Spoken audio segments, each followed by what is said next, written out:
রায়গঞ্জ থানার সামনে বিজেপির অবস্থান বিক্ষোভ কর্মসূচি। রায়গঞ্জ উপনির্বাচনে বিজেপি কর্মীদের থানায় ডেকে হুমকি দেওয়া হচ্ছে এই অভিযোগের ভিত্তিতে রায়গঞ্জ থানার সামনে বিক্ষোভে বসলেন বিজেপির 5 বিধায়ক, যার মধ্যে রয়েছে শিলিগুড়ির বিধায়ক শঙ্কর ঘোষ, গাজলের বিধায়ক চিন্ময় দেব বর্মন, দক্ষিণ কোচবিহারের বিধায়ক নিখিল রঞ্জন দে, ফালাকাটার বিধায়ক দীপক বর্মন ও হাবিবপুরের বিধায়ক জুয়েল মুর্মু।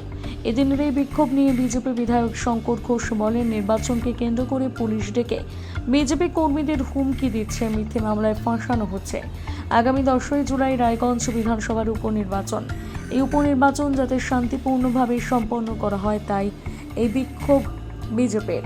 পুলিশ যদি এই কর্মকাণ্ড চালিয়ে যায় তাহলে আগামী 8 তারিখে রাজ্যের বিরোধী দলনেতা শুভেন্দু অধিকারী, বিজেপির রাজ্য সভাপতি সুকান্ত মজুমদারের নেতৃত্বে থানা ঘেরাও কর্মসূচি গ্রহণ করা হবে।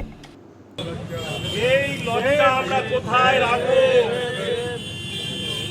আপনারা থানার গেটে এত বড় মোটা মোটা রশি বাঁধে রেখেছেন।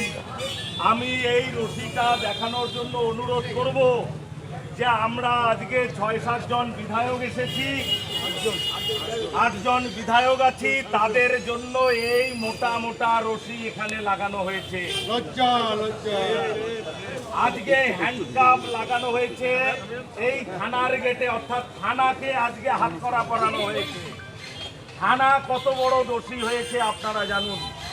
আমরা আপনাদের সাধারণ পুলিশ কর্মীদের বিরুদ্ধে নই, আমরা সেই সমস্ত পুলিশ কর্মীদের বিরুদ্ধে যারা নিজেদের সম্মান ইজ্জত বিক্রি করে যারা আজকে দলদাসে পরিণত হয়েছে। দেখুন, আজকের অবস্থান বিক্ষোভের ঘোষণা গতকাল আমাদের মাননীয় বিরোধী দলনেতা তিনি ঘোষণা করে গিয়েছিলেন।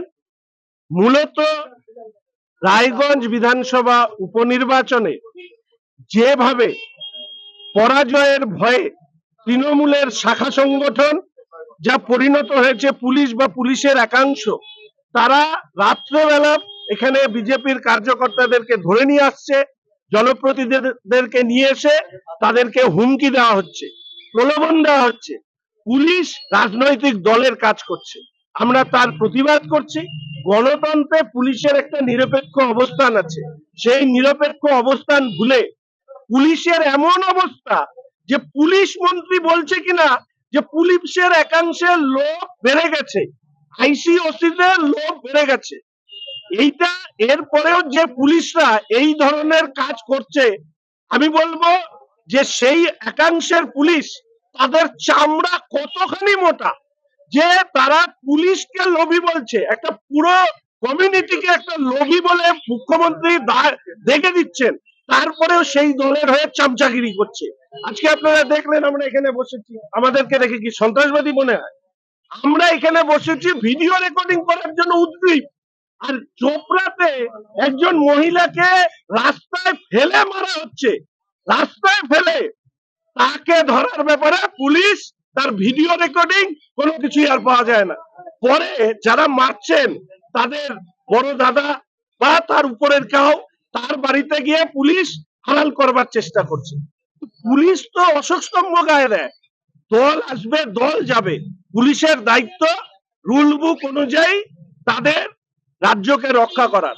তো রাজ্যের রক্ষাকে যদি দলীয় নির্দেশে হয়, কালীঘাটের পিসি ভাইপোর নির্দেশে হয়, ভারতীয় ন্যায় সংহিতার বদলে পিসি ভাইপো সংহিতা দিয়ে হয়, তাহলে বিরোধীদের যা দায়িত্ব আমরা পালন করছি। আমরা চাই যে পুলিশ তার ভূমিকা পালন করুক।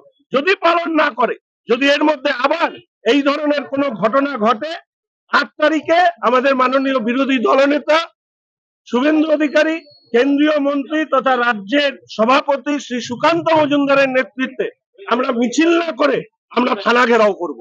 কারণ এইভাবে অন্তত আর যাই হোক, পশ্চিমবঙ্গে শুধু চোপড়া আর সন্দেশখালি করে মুখ্যমন্ত্রী বা তৃণমূল কংগ্রেস পুলিশকে সহায়তা নিয়ে বাঁচতে চাইছে, তার বিরুদ্ধেই হচ্ছে আমাদের এই অবস্থান।